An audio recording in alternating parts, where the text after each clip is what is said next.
Chapter 25. Viridiana Sovari, hearing her name, made Vi skip to a stop in the crowded market. A dirty little man bobbed his head nervously. He extended a note toward her, but she didn't take it. He was being careful not to stand close to her, and he wasn't ogling her, so she guessed that he had an inkling of what she was. He smiled obsequiously, shot a look at her breasts, then stared stubbornly at his feet. "Who are you?" she asked. "No one important, miss. Just a servant of our mutual master," he said, eyeing the crowd around them. Her heart turned to ice. No, it couldn't be. He extended the note again, and as soon as she took it, he disappeared into the crowd. "Molina," the note read, "we are curious indeed how you knew Jarl was going to Carnarvon. But that you did know tells us that you are indeed the best. We also desire that you deal with Kyler Stern. We prefer him alive. If this is not possible, we require his body and all belongings, no matter how trivial. Bring them immediately." Vi closed the note. It was impossible that the God King knew where she was. Impossible that a note from him had beat her here. Impossible that Jarl could be here. Jarl, whose identity was supposed to be secret. Jarl, whom she'd been fleeing. Impossible to do what the God King asked, but the greatest impossibility was the only impossibility now. It was impossible to escape. Vi was the God King's slave. There was no way out. Somehow Kyler had been roped into making the dinner for Uli's birthday. Aunt May had said no man should be intimidated by a kitchen, and Elaine had said that compared to the potions he made, a dinner and dessert should be easy, and Uli just giggled as they put him in a frilly lace apron and dabbed his nose with flour. So Kyler found himself with his sleeves rolled up trying to figure out arcane cooking terms like blanching and rocks and proofing. From Uli's giggles, he suspected that they'd stuck him with the hardest recipe they could find, but he played along. "What do I do after the jelly, weeps?" he asked. Uli and Elaine giggled. Kyler stuck a pose with the spatula, and they laughed out loud. The door to the smithy opened, and Brian walked in, dirty and smelly. He gave Kyler a flat look that made him lower the spatula, deflated. But he refused to wipe the flour from his nose. Brian turned his eyes to Elaine and looked her up and down. "When's dinner?" he asked her. "We'll bring it out to your cave when it's ready," Kyler said. Brian grunted and told Elaine, "You ought to find yourself a real man." "You know," Kyler said as Brian shuffled back toward the smithy, "I know a wet boy who'd like to pay that cretin a visit." "Kyler," Elaine said. "I don't like the way he looks at you," Kyler said. "Has he tried anything with you?" "Kyler, not tonight, all right?" Elaine said, nodding toward Uli. He was suddenly aware of the ring box in his pocket. He nodded. Putting a serious look on his face, he attacked Uli, who squealed and flipped her upside down and draped her over his shoulder. He pretended not to realize she was there as he went back to cooking. Uli yelped, kicking her legs and holding onto the back of his tunic with a death grip. Aunt May came into the kitchen, clucking. "I can't believe it. We're all out of flour and honey." "Oh, no," Kyler said. "How am I going to make the fifth mother sauce?" He set down his spatula and hunched over, extending his hands through his legs. On cue, Uli slid headfirst down his back, grabbed his hands in time for him to pull her through his legs. She landed on her feet, breathless and laughing. "Isn't it someone's birthday?" Kyler asked. "Mine, mine," Uli said. He pulled silver out of each of Uli's ears while she giggled. 2 silvers. It was a bonus the noble had given him. It left him and Elaine with nothing again. But Uli was worth it. When he put them in Uli's hands, her eyes got big. "For me?" she asked like she couldn't believe it. He winked. "Elaine will help you find something good, all right?" "Can we go right now?" Uli asked. Kyler looked at Elaine, who shrugged. "We can go with Aunt May," she said. "I've got to peel the peas anyway," Kyler said. They snickered. He smiled at Elaine and marveled again at how beautiful she was. He was so in love he thought his chest would burst. Uli pranced to the door and showed Aunt May her coins. Elaine touched Kyler's arm.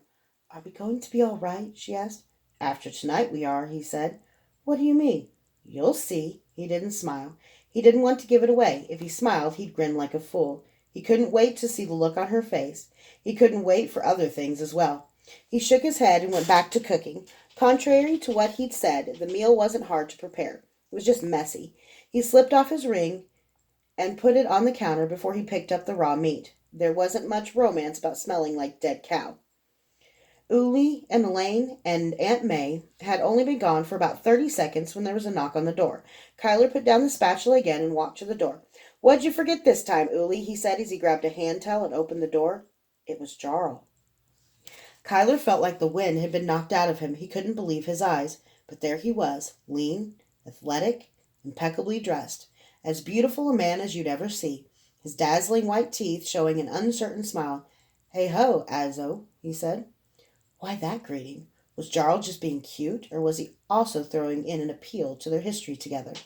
Definitely the latter. For a long moment they just stood there, looking at one another. Jarl wasn't here for a visit. Jarl didn't visit. For the God's sake, the man was the Shinga, a true Shinga, the leader of the most feared Sakage in Midakru. "How in the nine hells did you find me, Jarl?" Kyler said, being cute too. It was what Jarl had expected Kyler to say the last time Jarl had shown up unexpectedly. "Aren't you going to invite me in?" "Please," Kyler said. He put some tea on and sat across from Jarl, who helped himself to a seat by the window. Silence. "There's this job," Jarl began. "Not interested." Jarl took that in stride. He pursed his lips and looked about the humble room quizzically. So, what's it about? What is it about this that you like again?" "Didn't Mama Kay teach tact?" "I'm serious," Jarl said. "So am I. You show up after I tell you I'm out of the business, and the first thing you do is insult the place I live." "Logan's alive. He's in the hole." Kyler just stared at him, uncomprehending. The words collided with each other and shattered on the floor, shards sparkling with the light of truth, but the whole nothing more than splinters and points too sharp to touch. All the wet boys are working for Calidor. The resisting nobles have retreated to the Geyer estates. Several of the frontier garrisons are still manned, but we have no leader who can unite us. There's some trouble up in the Freeze that the God King is worried about, so he hasn't done anything to consolidate his power yet. He thinks that the noble families will tear each other apart, and if we don't have Logan, he's right. "Logan's alive?" Kyler asked stupidly. "The God King has our former wet boys looking for me. It's part of why I came here. I had to get out of Scenaria until we could get word out that Kage himself is protecting me." "No," Kyler said. "Every day the chances that Logan will be discovered gets worse. Apparently none of the prisoners in the hole has recognized him, but they've started throwing a lot of people down there. It might please you to know that Duke Vargan is one of them. Look at it as a little bonus. When you rescue Logan, you can kill that twist too." "What?" Kyler said. Wheels were turning too fast for him to catch up. "Jarl," he said. "Tensor? Isn't Tensor Vargan? Don't you see? He got himself thrown in the hole so he can do the hardest time there is. Then they produce the real Baron alive and Tensor is released. He comes as Sakage a month later with a grudge for his false imprisonment and all the access of a duke, and what happens?" "We take him in," Jarl said quietly. "How could we resist?"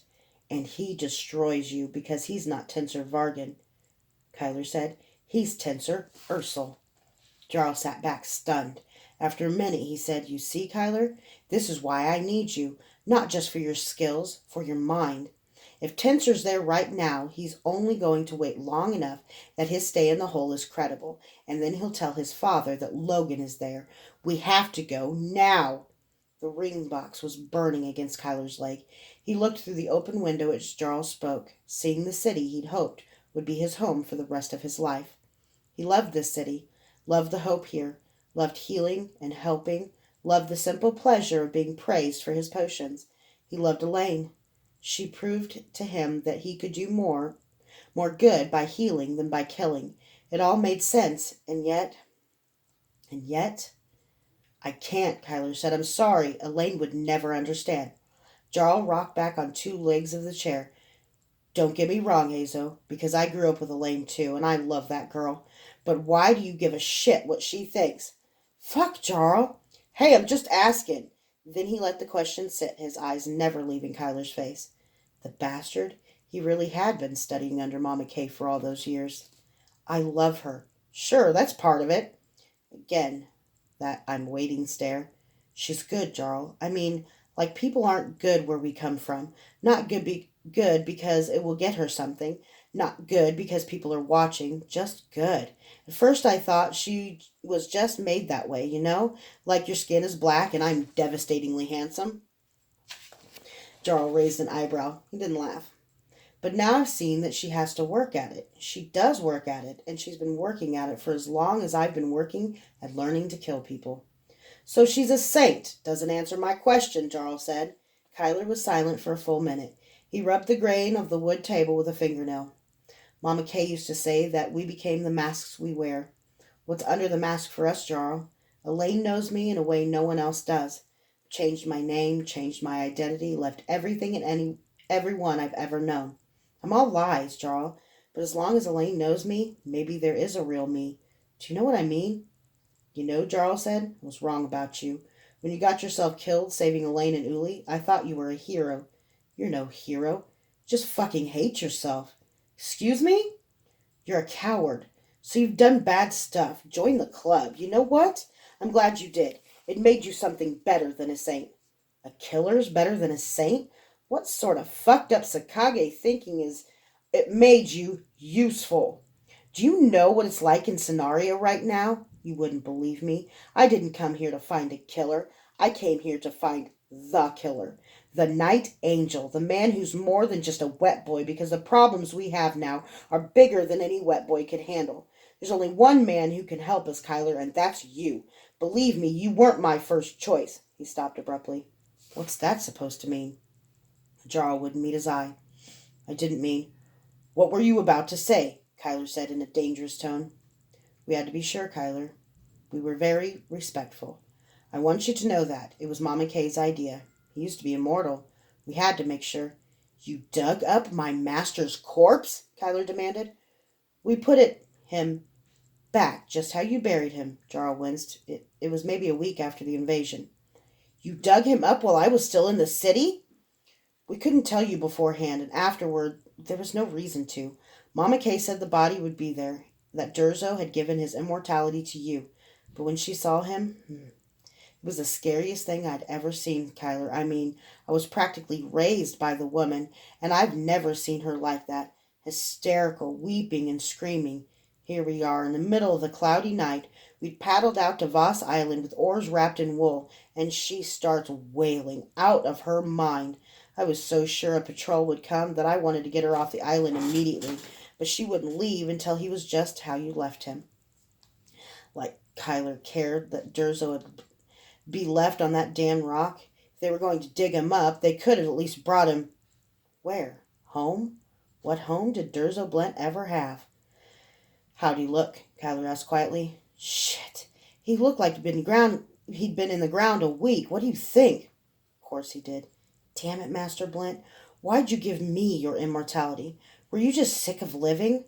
Why didn't you tell me anything?